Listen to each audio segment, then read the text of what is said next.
two better words out there for indecisive. So the one at the top page there on the packet of sheets there that you have on your seats.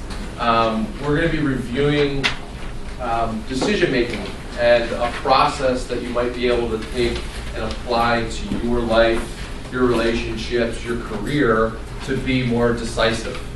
And so this is a content coming from a book by that name, Decisive, by Chip and Dan Heath. If you're in anywhere touching marketing, you may be familiar with their work, Made to Stick, very, very popular book. Also Leadership, Change Management, and the book Switch, which is really good, a brand new one called The Power of Moments. Really thoughtful. They bring together a lot of different studies from a broad range of different fields, and really break these concepts down in a way that's very useful for me. So as a financial advisor, a lot of folks in the room may have a particular connotation, good, bad, indifferent, to what that title means.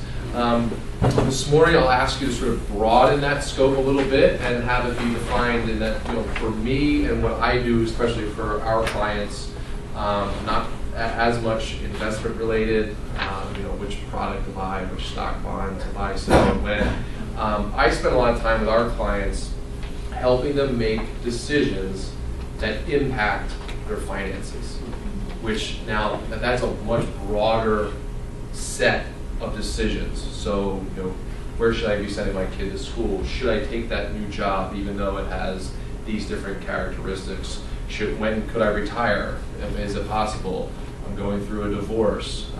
So any number of things that we talk about with clients has a direct impact on finances. And what we try to do is stand between our clients, between them and a bad decision.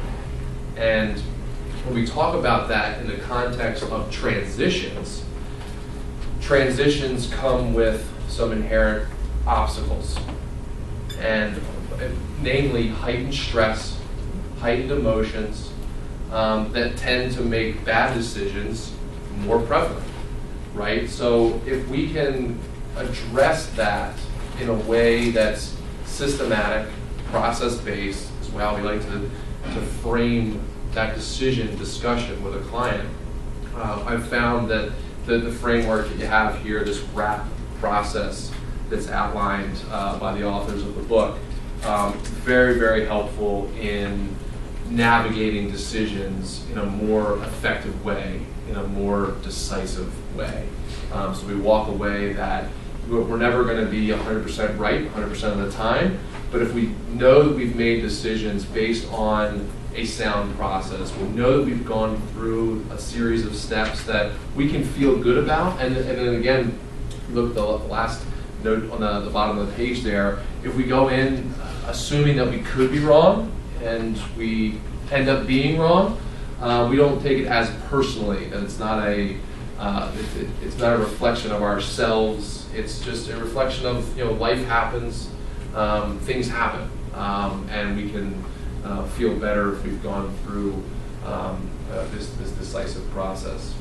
And so what I want to do today is, especially with the size group we have today, certainly if we can, even if there's questions in the middle of what I'm saying, or sort of a personal example, anecdote that seems relevant. Conversations are always better if it's actual conversation. So if you want to jump in, I'm happy to dive in. And in the time allotted today, I was just I've listened to this audiobook several times. It's a 9 to 10 hour book. I've got 45 minutes today to get it across to you. So if one particular area really jumps out at you, you want me to go a little deeper, I'm happy to do so and spend a little bit more time on it. So decision making. If we put it in the context, really there's 4 steps that happen when we have a decision to face. First, we encounter a choice, right? Then we analyze our options. We make a choice, and then to a certain extent we have to live with that choice. And along each of those 4 different steps, there are challenges that we face that can push us off track. For sort of, again, the title of the discussion that we, as advertised, the 4 villains of decision making, as outlined in the book. And so when we are encountered with a choice, and I would say especially in the context of a transition and heightened stress, the first villain that we highlight is a narrow framing. We tend to put our spotlight on one particular option, sort of an either or. And it's just a natural human being. If there's a threat or there's a stress in front of us, we tend to absolutely laser focus on that one item, that one area. And so what we want to try to do to combat that dynamic is find a way to widen our options. How can I get from an either or a whether or not question, I'm going to do this or that. Can I do this and that? Can I find a way to systematically force myself to consider options I might not have otherwise? Is it, seeking counsel from different parties, friends, colleagues, just your network, advisors. So in our case, that's one of the things we like to try to do. Have you considered this option? So we'll dive into that a little bit. When we're counter choice, we're analyzing our options. The second villain that we'll go over today is confirmation bias. When we're looking to make a decision, instantly, if you've ever been exposed to Malcolm Gladwell's Blink or Thinking Fast and Slow by Daniel Kahneman, there's an intuition that we have immediately when we're faced with meeting a new person, facing a choice. It's a natural psychological effect. It makes us, it's part of being human, that we're going to have an instant judgment to that decision. And then what we will try to do when we research is then go seek out information and data that confirms that impulse. And it's one of the hardest things we have to fight and overcome is, am I just seeking validation for what I immediately felt in that moment and for this decision? So how are some ways we can combat that? Well, we need to, again, at the second part of the framework, reality test our assumptions. Are we really looking at this from all angles? Making a choice. So again, counter a choice, analyze options. We make that choice. A lot of the third villain is short-term emotion. When we're in the moment, are we going to make a decision not based on the weight of the evidence, not based on the facts, not based on an objective process? Is it going to be triggered by emotion? And again, this is probably the step that in transition and under duress, under stress, we are most likely to be susceptible to this short-term emotion. So how do we combat that? Again, attain distance before deciding. And we'll talk about some different notes there. And then finally, the fourth villain that we'll look at is overconfidence. So when we make that decision, we tend to ignore the possibility that something goes wrong. And so many times we're unprepared to deal with something going wrong, or in some cases we're unprepared to deal with success beyond what we thought is possible. And so we really need to address both those things. But in particular, we need to prepare to be wrong to counteract that fourth villain, if you will. So again, so we'll just go through really each of those different 4 steps. We'll spend some time on it. Again, if you have anything to add or ask me to clarify, we can dive into it. But again, I wanted to keep things really sort of simple from not from a presentation standpoint, just keep it conversational. There are a lot of resources. Not only, obviously, I would recommend reading the book or listening to the book, but if you look down the bottom left of that sheet, there's some other resources. I'll actually be referencing, next have a Decisive workbook to really outline a lot of these different concepts. It's probably not going to make a whole heck of a lot of sense unless you do go ahead and read it. But again, it gives us you'll get the basic idea, and hopefully, again, if it can spark some dialogue, again, internally with your family, with your network, through a decision that you're facing, then I'll have considered my time in front of you today a success. So, sound good as far as the agenda? All right, so we'll sort of dive into that first segment again when we encounter a choice. And when we talk about widening our options, I think that it's very, so some really clear illustrations in the book, anecdotes, studies, psychological studies.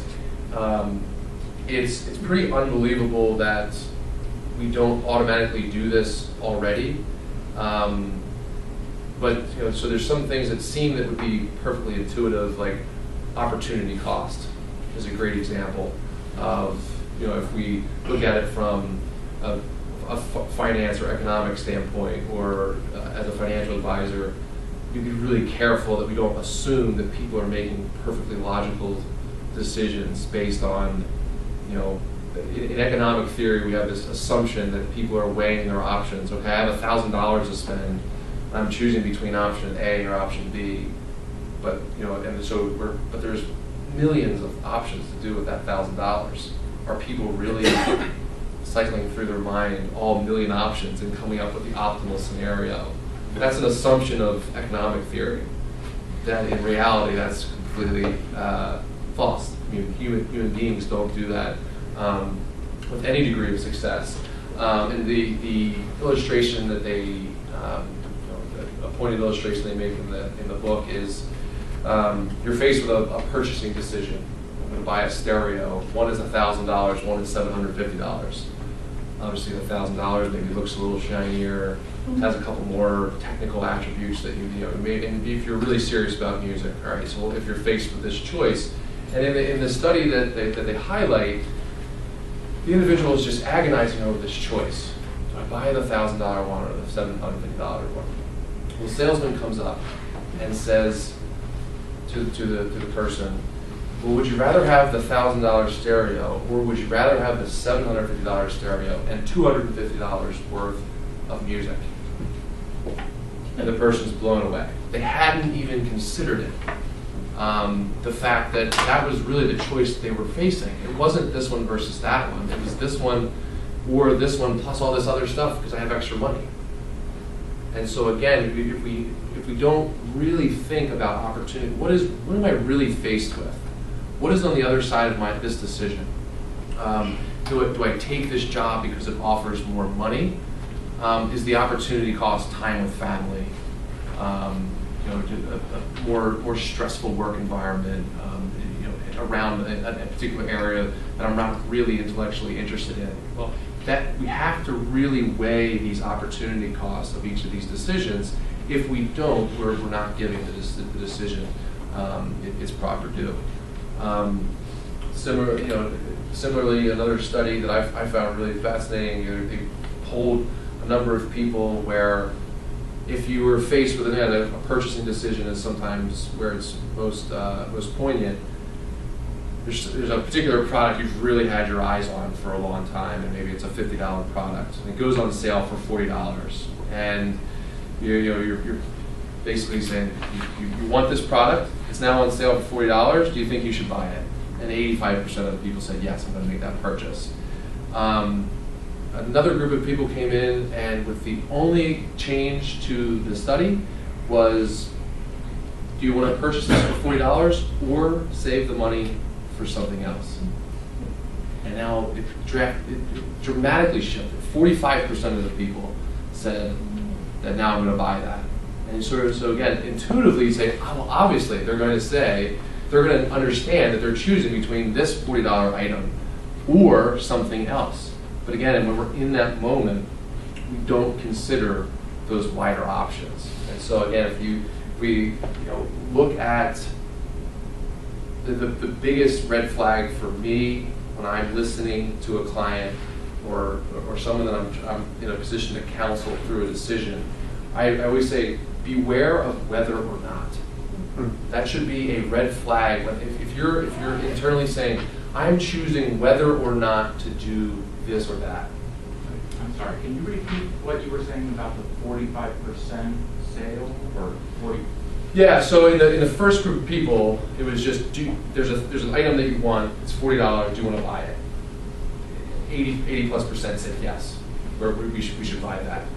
The fact that in the second group of people, the only difference to the question was, do you want to buy it or spend that $40 on something else, and drop from 80% yes, I'm going to make this purchase, to 40% yes, I'm going to make this purchase.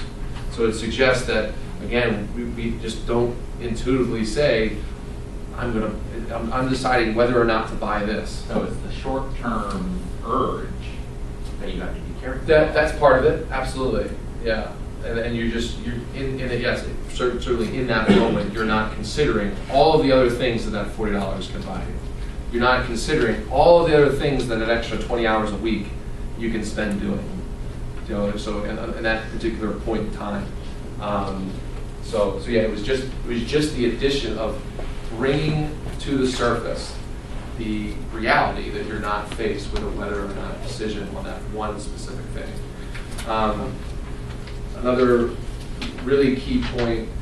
Sure. Yeah, I had a question because I can't remember the psychologist's name, but he's at Harvard, has a fascinating TED talk about the overwhelming options that we have to have a strategy to cut through those options. Otherwise, in my case, this is a big thing because then I become really indecisive. Do the Heath brothers come up with a strategy for? Yes. So perfect pivot. Okay. And what we're talking about now is going from one option to maybe even 2 or 3 options. Now, what you're referencing is, and I can't pull the name off the top of my head either, but there's a very, very famous, there's a wide breadth of analysis done that too many options are crippling. In that, if you have to decide between 300 mutual fund options and a 401k, you're going to be crippled. There's going to be no way you're going to find the fund that's right for you. And we see that a lot in our 401k practice, where when we design fund lines, we want to have them 15 to 20 funds maxed, so that people aren't faced with that decision. Or if you're in the grocery aisle and there's 25 different flavors of ice cream, you could just stand there in front of the window for 15 minutes. and it's just, how can I possibly choose between all these different flavors? So, but the evidence does not suggest that going from 1 to 2, 3, or even 4 options. Again, there's at some point there's a tipping point where it just becomes too much. But the value of, and they explicitly address that exact question in the book, the value of, even if there's a small amount of additional pain of having to choose between 2 maybe seemingly equal options, having more options on the table make a significant improvement in the outcomes of your decisions. So I'm not suggesting go from 0 to now consider 20 options. It's one of the other studies they reference in the book for options is there was a German firm that tracked. They took unbelievable notes on many years worth of decisions. Do we want to acquire this firm? Do we want to bring this new product to market? And it was an extremely wide gap in what they deemed to be successful outcomes of those decisions. It was the ones where there were more than one option that they were considering. Do we want to bring this product to market? Do we want to bring this product to market next year? So it wasn't a whether or not decision. And so adding 1, 2, 3 options to what you're considering, it was incredibly valuable. Again, so a number of different examples cited in the work. And sure. I mean, I get this, right? Like you're deciding, you want to kind of change your focus from, I'm deciding between option X and nothing, or whether or not right, option, or option X or possibly Y, Z, A, B, C. Right. But when you're in transition, I mean, these options don't necessarily all come up at once, right? You Right. have an offer that's on the table, and it's like, I'm deciding between, then it's sort of like bird in hand versus two in the bush. Sure. How do you kind of Well, it's sort of, manage that? it does force some level of coming up with something that you haven't considered. And actually, one of the exercises that they suggest that you try, that they call the vanishing option exercise for yourself, and that the option that you're considering, you essentially for the exercise, you consider it completely off the table. So I'm considering this, or I'm considering doing this or not. Well, for the moment, pretend that is not an option anymore. Pretend that's complete. Am I going to take this job or this job? If that job offer was completely off the table, what would be your next steps? And how can you navigate that? And again, even if it's just a matter of, well, I would do X, Y, Z, and I would try to do this, maybe, and then, there could be sort of an aha moment of, maybe give an example from a client conversation where it's like, all right, well, I can't do that, I can't do that. I guess we could sell the house, downsize, move close to my family. I could find something down there. Oh, was that an option? Yeah. Well, we had a client do just that. They sold a house here, they moved to North Carolina, and bang, they were just in a completely different scenario. And it was only because we said, you're not allowed to do this. You're not allowed to consider this option. And then, but it might very well be that, man, all these other options make this one shine even brighter. So that's okay. Well, then again, you're much more confident making that decision again, because you've in their framework, you've shown the spotlight on different areas that again weren't in that particular narrow focus. So it's not necessarily that you're going to come up with a better solution. It's the process of, again, widening the options. So. Sure. So how is that different? I mean, I can kind of guess some ways, but how is that different from like, okay, well, but you could do anything, like if you could do anything you want to do, what would you do? Mm-hmm. Like that one is a sort of extreme of deprivation and one is an extreme of abundance, but they would yield different results, I guess, right? Like your client wouldn't have come up with that plan. You wouldn't come up with that plan. The downside. Right. He would have bought a castle in Turner, not. Right. Or can you say more about like why is that better than, or why is that different? Like how are those different? As far as saying now you have all options, if you won the lottery tomorrow, what would you do? Is that sort of what you're? If you could, well, I mean, no, but if you, okay, not that extreme, but like if you could do anything you want to do, if you were 25 and had money to go to graduate school, like what would you become a doctor? Like, I mean, what would, just. I think it's more rooted in, we come back to it, given your current circumstances, this option that you deem to be the best that you've come up with, just remove it from the table. And now you're back to square one. What would you do? So it's less hypothetical than what you're describing. I can also see a scenario where that gets you back to like the whether or not question, because in some ways you take, let's say you're in transition, you have a job offer on the table, right? You take that off the table, you're sort of back in transition, which is kind of like the not scenario. Like, no, I don't have that. You know what I mean? I'm not sure exactly how that expands. So maybe I'm not being imaginative. But then you once it vanishes, it comes back. Right, and so it's a brainstorming exercise to get to a place where you force yourself to come up with option B, so that you're not only choosing between option A and nothing. Just for Kevin's benefit, one of the things we see in the class, this is for Andrew's benefit, is that people will send off an application because they decided this is a really great fit and it's a really good job. They'll send off an application and they consider themselves done. And I think that's partly what he's talking about. So what happens is people stop thinking about other options because they've made this preliminary sort of decision in this direction. Gotcha. And that tends to be a little bit fatal. So I think that's a real life example of how it really works in practice. We see it all the time, where they get the interview and then they really stop looking. And you can't be sure it's going to play out. So what we encourage people to do is, okay, you've done that, now do another one, and another one, and another one. Okay. So I think that's maybe one way that you can think about it. You're not quite back to square one, but you still have to be making decisions. So in general, again, we tend to focus on that one.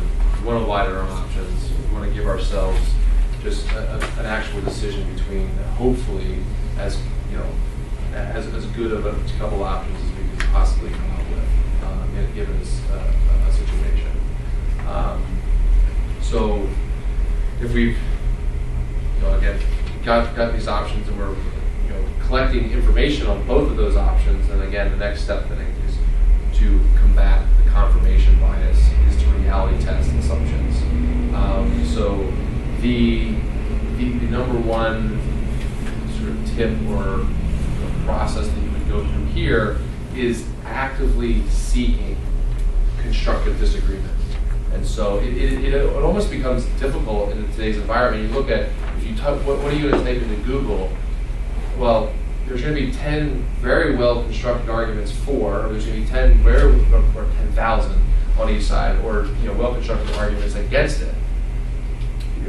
Based on what you type into Google, you could get wildly conflicting information, but you may never see the other side because of just how you phrased your question or who you asked. So actively seeking constructive disagreement is finding a colleague that can play devil's advocate for you, to say, tell me why I'm looking at this incorrectly. Tell me how this could go wrong in your perspective. What are some of the pitfalls that you see that I might not be seeing, and let that conversation play out. So again, inherently we are much better at seeing biases in other people than we are for ourselves. So for me in this step, it's always, and again, sometimes we play that role as advisors. We're saying, you're not thinking about X, Y, and Z.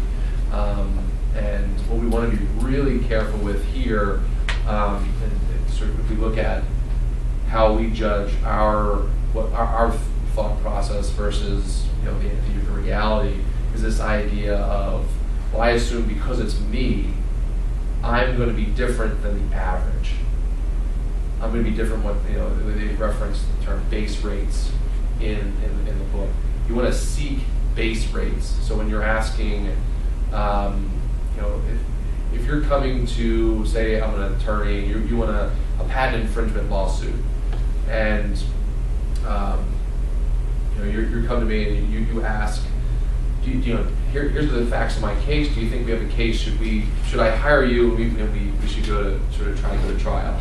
Well, even me as an attorney, I'm going to be way worse at making the prediction based off the fact sets than the averages. And what I mean is, if you were to ask me, what are the conditions that need to be in place for one of these suits to be successful? I'm going to answer that completely differently, because I'm not predicting into the future. As an expert, I'm very good at coming up with averages of what's happened in the past. What is the likelihood that something like this is successful? That answer may very well be 50-50. But if you ask me the first way, do you think we should go to trial? 90% of the time, I might say, oh heck yeah, we can do this. And so when we talk about ask disconfirming questions, so seek the other side of the argument from someone who can look at your blind spots. By definition, you can't see your own blind spots. So hey, you're not thinking about X, Y, Z. This could go wrong. But also ask disconfirming questions. Why would this be different than the base rate? Why why would you be more successful opening a restaurant than the 90% that fail? So, well, I know DC and I know Thai food. I'm gonna beat the average. Probably not. And so, again, that idea of seek out the other side of the argument, seek base rates, will do a lot for confirmation bias. In your profession, or the one that you were in finances, in your experience, what percent of Americans finance their money or invest their money, and what percent of Americans are good at it? Well, very low percentage on both questions. Well, give me a number. I mean, certainly less than half are investing. If you look at our 401k practice, I mean, 60+% of people, don't have an emergency fund set aside for, a $5,000 medical problem, or something pops up. They don't have any savings built up, or So 40% of Americans have $5,000 to. yeah, or maybe even less than that. Can't pull that statistic right off the top of it. It's overwhelmingly on the bad side of the majority are not financially equipped to handle an emergency, and certainly are not on track to retire and replace their life, continue their lifestyle into retirement for the long term. And You're talking about the boomer generation or the X generation? Or both across, that's true. Or that's just Yeah. true. And in terms of we'll look at We see people are really bad on both cases. They're either they're not prepared, and then when they do invest, they invest really, really poorly. And actually, for a lot of these same reasons, they get really narrowly focused on one thing. Oh, I read this one thing, and that is now gospel to me in my investing world. And and then I typed it into Google. Is this the best way to do it? Yep. Confirmation bias. Absolutely. And then this guy wrote an article. Bang! It's on the internet. I have to believe it. And all the way down the line with no, and then certainly short-term emotion investing. People make horrible decisions in scary markets. In good markets, they make the wrong decisions, and then they're never prepared to be wrong. Well, what if your guru retires and his strategy goes off, falls off a cliff? How are you prepared to sort of triage that situation? So investment decisions, you can follow this exact framework that you should absolutely find a way to follow this process or have someone follow it for you to invest your money. I was just curious about yeah. the percentage of Yeah. with their money. Very Not good, but I mean, are wise or whatever the word is. Okay, continue with your talk. I'm not asking about money. Yeah. I was just asking about your profession. So certainly when we talk sort of the confirmation bias, we want to take the outsider's perspective. Again, let's zoom out. What are the base rates? What are the averages here? Someone that's facing this decision, and if I make that one, what's the likelihood of success? Don't base it off of your assumptions. Base it off of averages, and then sometimes really zoom in. Still not zoom into your own head and now back into my viewpoint, but find someone who's done this well. What were the conditions that led to them being successful? And again, but for me, it's basically, understand that you have blind spots and really try to shine some light on them. It's very difficult to do yourself, so you don't have to pay an advisor to do that, but seek someone out that's going to disagree with you. One of the examples they give is in a corporate boardroom. There's an example of someone, there's 12 board members around the room, and there's a huge decision on whether to purchase a company and make a massive acquisition. And the CEO, the board chair, basically said, okay, so we're all in agreement here. Everyone nodded their head. He said, all right, well, what I propose that we do is we stop the meeting here. We take a week or two until we can come up with some reasons not to do this. Because if we're not thinking about that, then, we could just blindly go into a decision that we just haven't, if there's no one advocating for the other side, it's, in our court system, it would be the same as, someone coming up, the defendant sits there, the prosecutor puts together a case, the judge, goes back and forth. Of course, the prosecutor is going to have good answers for most of the things that the judge comes up with. And if the defendant isn't offered a chance to show their side of the story, their side of the evidence, well, in our justice system, that obviously doesn't work. So we would advocate you use the same framework for decision making. Make sure that the other side gets its due, and you'll be much well served for doing it. So, third step, when we talk about we're making the decision, and we talk about short-term emotion really coming into play here. It's really a matter of attaining some distance from this decision, from this moment. And one of my favorite exercises to do to counter this is actually an exercise advocated by Susie Welch, very much a great career coach, very visible out there. Her 10-10-10 is basically ask yourself the question of, how would I feel about this decision 10 days from now? How would I feel about this decision 10 months from now? How would I feel about this decision 10 years from now? And so, okay, we're taking a step back, and all right, so I'm deciding to put my to put my hat in the ring for this particular job. Maybe it's a reach. In 10 days, how would I have felt for going after this?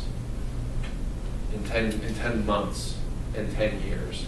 And give it that honest feedback to yourself. It's in 10 years, whether or not this worked, either it worked out, it was a raging success, and I'm still doing it, or I will never have thought about it again.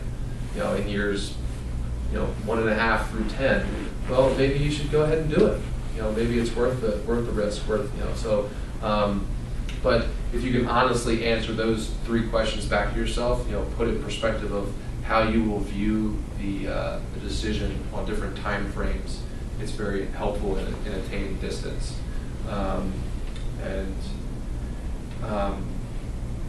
The other thing I would say for when we talk about biases in this instance is there is a strong bias towards the status quo and how you've always looked at something. We want to really be careful of feeling so comfortable with the status quo.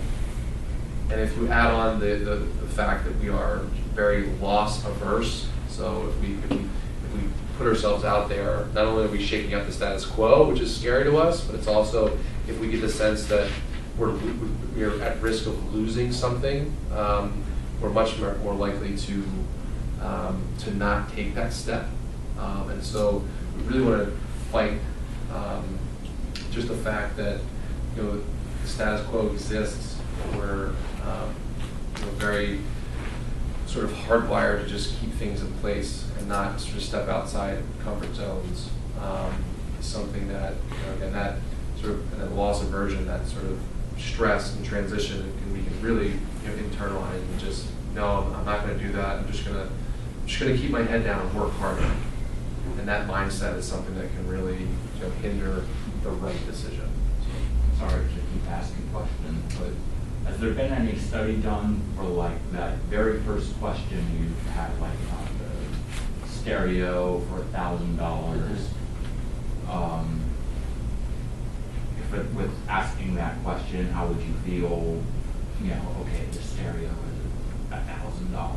Right. How would you feel 10 days ago or 10 days if you didn't have that? How would you feel 10 months ago if you didn't have that stereo? How would you feel 10 years?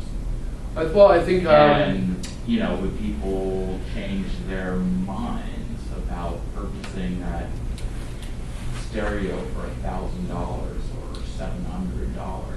I think that, one of the things in the last step, prepare to be wrong, so I think that plays into that, and maybe a better context than actually the discussion that, for the transition discussion is, preparing to be wrong. They call it sort of setting a tripwire of how will I judge success a year out. And I think that, so if I make this decision and I do this, in 1 year's time, I'm going to use this criteria to judge whether or not it was a good decision. And if it wasn't, what will I do? So that's the next step. Preparing to be wrong, I think, that's a big dynamic there, is define what you will do. First of all, how you would define being wrong, and what you would do, sort of, they call it your run-up post-mortem now, before you make that decision. So you don't know of any study that shows not on the purchase short-term. decision, but definitely on the business decision. They cite a number of examples. Again, that one study that they exhaustive notes. This was our process. This is 2 years later we deemed it a success or failure. Okay. So there's some of that reference in there. So, but again, the key point there is that there's a process, there's a tripwire. If this happens, then we do this. If I can't get this business up and running in 2 years, I'm going to have to shut it down. I'm not going to continue to sort of just pour into it. If the market just isn't supporting this business after 2 years, I've defined that for myself as the cutoff point. I can't put more risk out on the table. So just jumping ahead a little bit on the tripwire, but good question.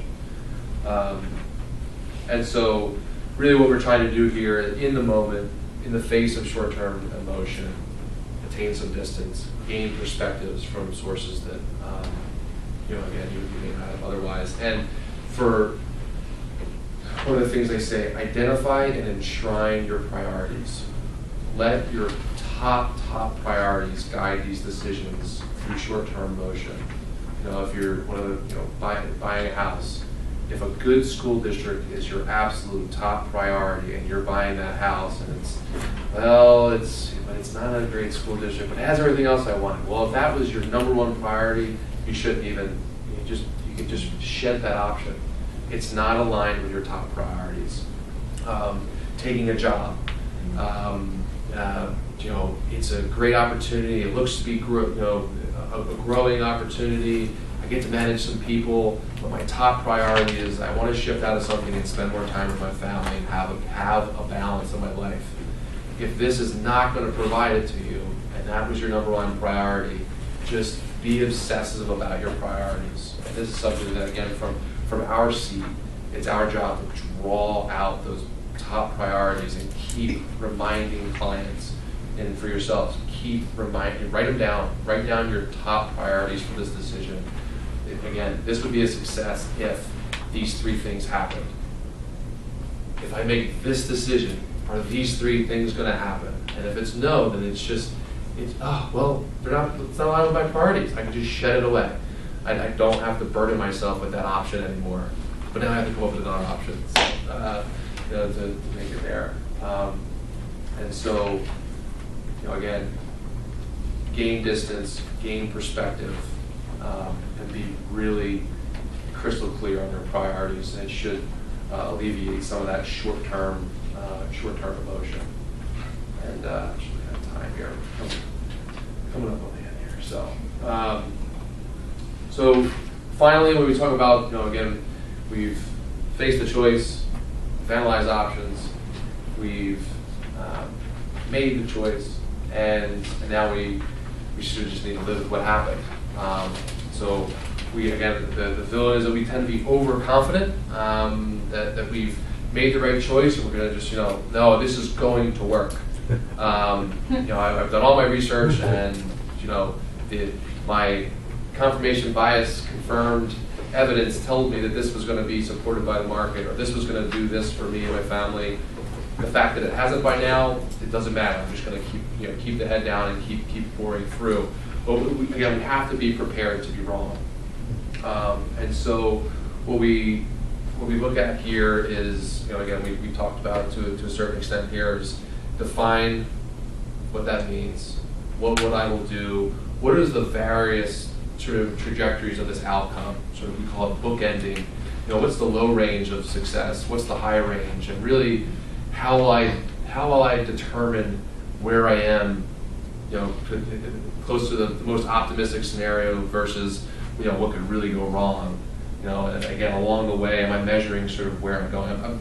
I'm very, if we do, let's say, a financial plan, and we generate all this analysis, I know without a fact that the only scenario that's not going to play out is the one that's on that piece of that stack of papers. Something's going to happen where it's going to change, and you're going to be aiming for some range of outcomes. And so even just giving yourself that sort of leeway that, look, I have no idea what's going to happen tomorrow, let alone 5, 10, 15 years from now, but I know that it could be in this range of outcomes. Where am I trending? Am I trending in a right direction? Do I need to adjust course? And the idea of, again, sort of running a pre-mortem, as they say in the book. What could go wrong? What would that look like? What will I do when it happens? And then the flip side, run a pre-parade. So you started the business, and all of a sudden you get that government contract that now you got to go from 5 to 500 employees. Are you prepared for that? Sometimes success is the thing that really trips you up after a transition, which is that's first world problems, right? But it's something that you have to address. And if I'm able to, all right, well, if that happens, then we need to do X, Y, Z. And then you're always playing that what if scenario. What if that outcome happens? What does success look like? How will I handle that? And just putting that frame of mind, pre-decision, is going to help you, help guide you there. And again, this idea of tripwire, I like that as far as, on both cases, I make this decision, and in this certain period of time, or if this happens, I'm going to respond this way. Also, I want to do this within 2 years. If I haven't done this in 2 years, I need to take an action to get towards this priority or this goal. Or that could be as early as next month. I'm going to do this. If set a reminder. They say a productivity guru, I can't recall his name off the top of my head, but he sets an alarm on his phone to ding every hour. And every time that phone dings, he asks himself, am I doing what's most productive right now? In this moment, am I doing what is most aligned with getting me from where I am today to my priorities? Now that's obviously to the extreme, but he's setting a tripwire every hour of every day. Ding! Am I doing what is most productive for me to get to my goal? And a lot of times, if that dings and he's on his, he's looking at Instagram, and then the answer is probably no. But again, again, this idea of prepare to be wrong, and what will I do if, and sort of play those contingencies. So we are at the top of the hour, so just put a bow on it. Again, those 4 steps. Faced with a decision, you're going to have a narrow frame, widen your options. Analyzing the options, you're going to have confirmation bias, so reality test your assumptions. Making the decision, short-term notion, likely nudge you in the way of making a bad decision, so attain distance and perspective. And finally, when you're forced to live with your decision, you're probably going to be way overconfident that it's going to work out. Prepare to be wrong. And that's hopefully helps you be more decisive. Thank you.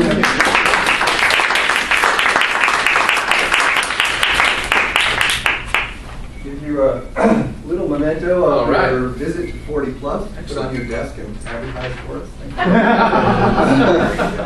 Anyway, I hope everyone found that interesting. I think everyone in this room is probably going to be faced with 1 or 2 major decisions in the relatively near future, so it's helpful to have some frameworks for thinking about how to evaluate those decisions. And I particularly like the idea of keeping some perspective on it, because it's very easy to go down a rabbit hole. So thank you very much for joining us. a few people joined late. If there are any people here who are